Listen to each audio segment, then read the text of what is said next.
the former Labor campaign guru Bruce Hawker and former Liberal Workplace Relations Minister Peter Reith. Peter, what did you had that portfolio. What do you make of that defence? Well, look, I go back to the basics about the labour market in Australia. The truth of the matter is the system we got now is no good for the workers. It's not even good for the unions. It's certainly no good for the economy.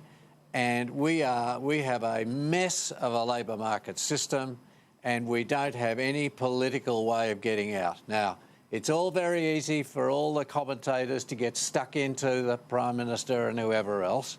A bit of hypocrisy on Labor is certainly due, but the basic reality is we don't have a means to get ourselves a system that actually works for this country. And we've not had that since 2004, and we have paid very heavily for it, and we will go on until the political situation changes and people come back to the reality that we need a system. Well, I would start with what they do in New Zealand, which is so much better than ours. We're back in the 1950s and 60s. That's where we're at. All right, Peter. But Bruce, Peter's just made a passionate pitch for more change than, in fact, the Fair Work Australia's done. No one in government's doing this. No one. Absolutely no one. Zero. You just heard that was the Prime Minister's best defence. I wasn't trying to set him up with his worst. That was his best today. Is this going to work? In a word, no.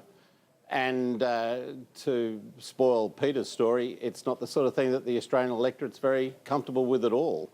And he may have scored a few debating points by, pointing to the fact that some of these characters were appointed by Bill Shorten, but that's all they are. They're debating points. And when you're looking at the realpolitik of all this, people get very anxious and upset when they see their pay being reduced, and I think a lot of Australians get very concerned that that this is not the right way to go. Now, we can argue about the merits and demerits of that, but that's the realpolitik, and Peter would understand that better than most people. I think that's right, Peter. Look, for instance, mentioning today, and it's true, Ian Ross, former ACTU Vice President, former union officials, it was all stacked by Labor, and even they said penalty rates on Sundays for these limited classes of people had to come down to create more jobs. Now, I feel very sad for the people, and you can talk about transition and all that. Yeah, what about everybody else wants a job? Correct. Yeah. But here's my point. When you make that argument, he was just putting it in the context of, how dare you criticise us, this is your fault, when what he should have said was, the arguments are so blindingly obvious, even to the guys that you handpicked, that this decision holds weight, you must look at it and consider it, it is important. That's what he should have said if you're going to defend it. Well, look, I just go back to this reality.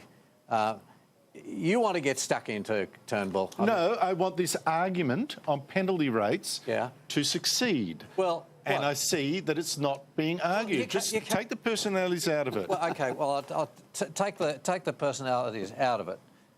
You're only going to get out of this hole that we are in until you get a genuine and committed government that wants to make longer-term reform. My point is you haven't got it. Well, and you're not going to get it. How can you get it when you've got the Senate? I mean, Bruce, you cannot get it. And the only way... But Bruce, if you're going to go to the Senate with changes, and you can get some through, they got their... nothing like what we need. No, they got their ABCC changes through, but obviously compromised the buggery.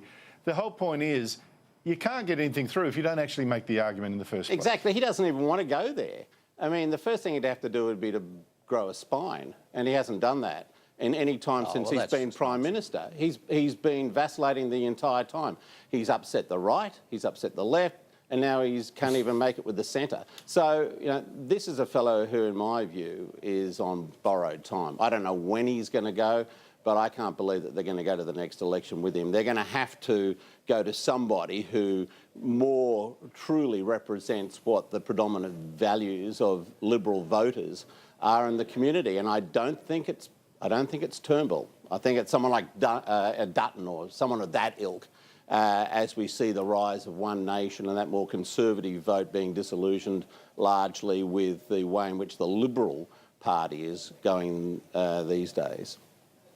Well, but Peter, how is the government going to get out of this thing? What's your take, or what's your advice? Well, does it say we're going to join Labor and overrule the decision? Does it say throw its hands up in the air and say it's all up to Fair Work Australia? Well, they're going to try and... Does it argue for All they're going to do is... And look, you've got to be realistic. It's not...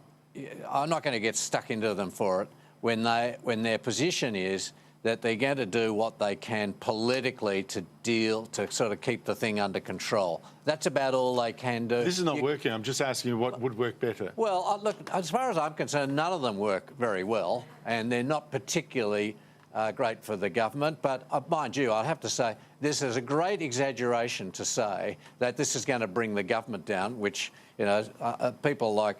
It's not going to bring the government down. It's going to cost them the election. That's what it's going to do. No, it's not. Well, I think it's just nonsense. And see, Labor seems to think so. Well, you'd love it to go. You know, you'd love to see. I'm sorry, Andrew, but you'd love to see. You can't see. You'd love to see. Anything You would love except a Turnbull paradigm. I can't criticise the great Turnbull. And then when he falls, I'm sure you'll be full of advice as to why he stuffed up. You would love to see the end of him. Let's face it. It's one of your favourite passions. If this is his idea of arguing in front of you, his idea of arguing for policies I believe in. Yeah, I do. Yeah, well, Bruce, same here. how's this going to go? It's going to go badly for them. And, you know, when you have to explain, you've lost. I mean, I think Shorten has been smart politically by going down this path, because he's forced the government's hand. Until now, they've been able to say, well, you know, it's the independent umpire. Now, if he introduces legislation or motions for bills and so forth, he's going to be pushing the government, forcing them to actually vote on his proposals one way or the other. And that just puts the government fair square in the camp of reducing Sunday penalty rates, which is not a good position for the Prime Minister to be in. He'd be better off, frankly, he'd be better off just walking away from it now, because otherwise it's just a death of a thousand cuts for him. I think they will walk away from it. I thought the significance of today, his refusal to defend it, suggests he's leaving open the back door, because I cannot see how this is going to go down well at all. Peter... you do need to... You've got to look at the overall situation. And Australia's problem in recent years, in particular, has been the fact that we've not had the same better economics circumstances that we would normally like. And it all goes back to the, you know, the guys in WA and Queensland not being able to get out all those resources that we want. The truth of the matter is, when you look at the numbers today, it's starting to pick up. And that's all very positive for the government. Budget numbers. All this year, the budget numbers. And they've got a few things through. The AAA is not quite at risk as it's been in the last few months. The truth of the matter is, the government, since they came back in, they're more confident, they're doing a bit better, the team is a bit better. I think Malcolm has lifted his game. He's been very good on the power issue, on gas and those sort of stuff. So and what's been the result? 10 points down in the polls. This is the whole problem. No. But you're just looking at today, mate. You've got to look at the big factors that make a difference to Australians. And when you look at that, you will see that I believe, and this is my opinion, over time, I think their position is actually going to improve, not get worse. All this stuff that the government's about to fall apart, etc., is just nonsense. You are right on the economy, but Bruce, the whole question then is, if the government's doing so brilliantly, why is it so far behind the polls? Now, I accept Peter's argument, you've got to look ahead in the future, but really, there's so much pain in the future as well as some good in the budget numbers. Yeah, well, look, that was just Peter's pitch for the presidency of the Liberal Party in Victoria. We'll hear a lot more of that. and a good effort too, by the way. I want to see you win, Pete.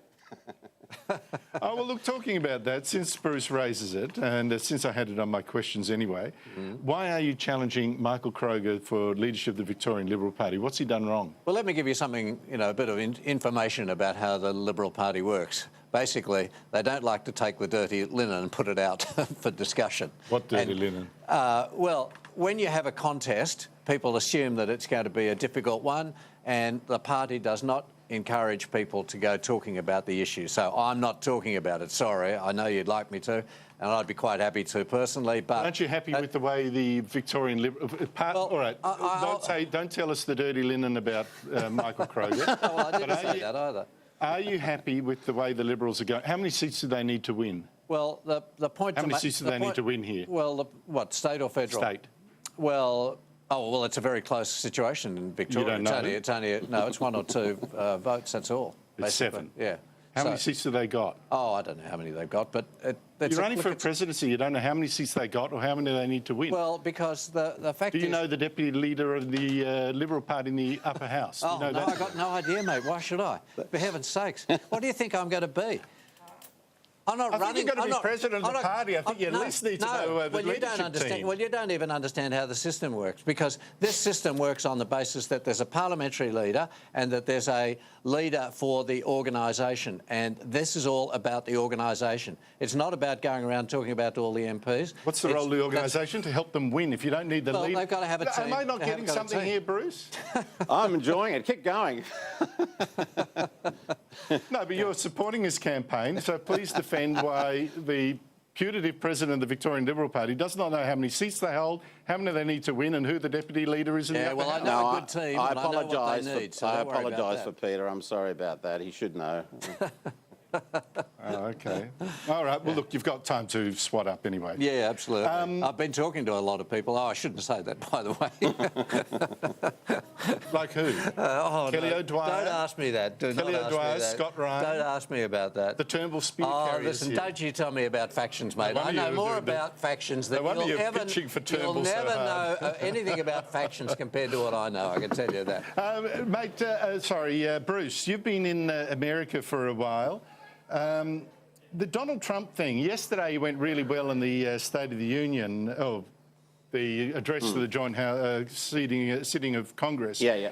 Today, though, mate, Donald Trump's Attorney General might be in really big trouble, because you've got the Democrats calling on Jeff Sessions now to resign after reports that he met the Russian ambassador twice during the election campaign.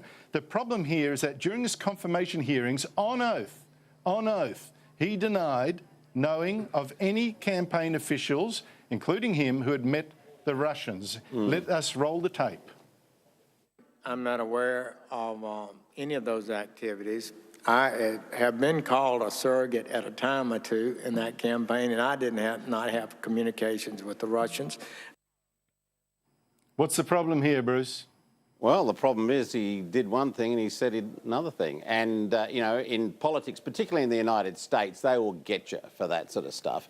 They are scrutinising all of Trump's actions and all of his ministers' actions. This fellow is effectively a minister in his government. And I think he's in a lot of trouble because his response was unequivocal. He didn't qualify it in any shape or form by saying, well, in connection with the campaign, I didn't speak to anybody from the Russian government. He just said, I did not speak to anyone at all, full stop.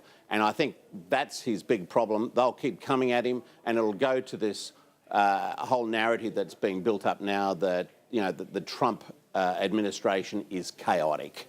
We saw that with his security advisor being forced to resign. Now it looks like this fellow is in more trouble than the early settlers, and who knows who else is going to be in strife as they go on. And I suspect that this is going to be a largely self-inflicted problem that they've got because they've been so sloppy in the way in which they've gone about doing their transition to government.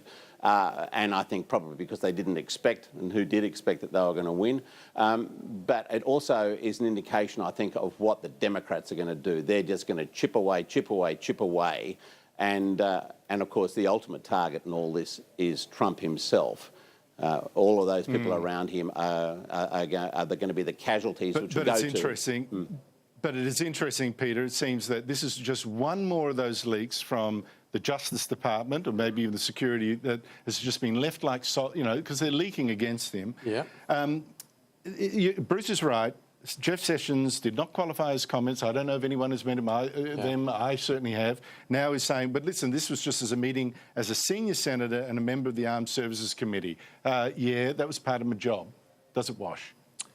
No, I'm not sure that it will, but look, we're still in this whole situation with Trump, and you get issues like that. But I tell you what, the real issues are going to be are the big economic ones. And he wasn't too bad this week. I thought it was very good. And I think his future is going to be in, that 15% corporate tax or whatever it is, or the trillion. Got to get on that the through infrastructure. through the He's got to get it Congress through. and the Senate, So that's the thing that's going to make the day for him. Got to wrap. Bruce Hawker and Peter Reith, thank you so much for your time. Pleasure.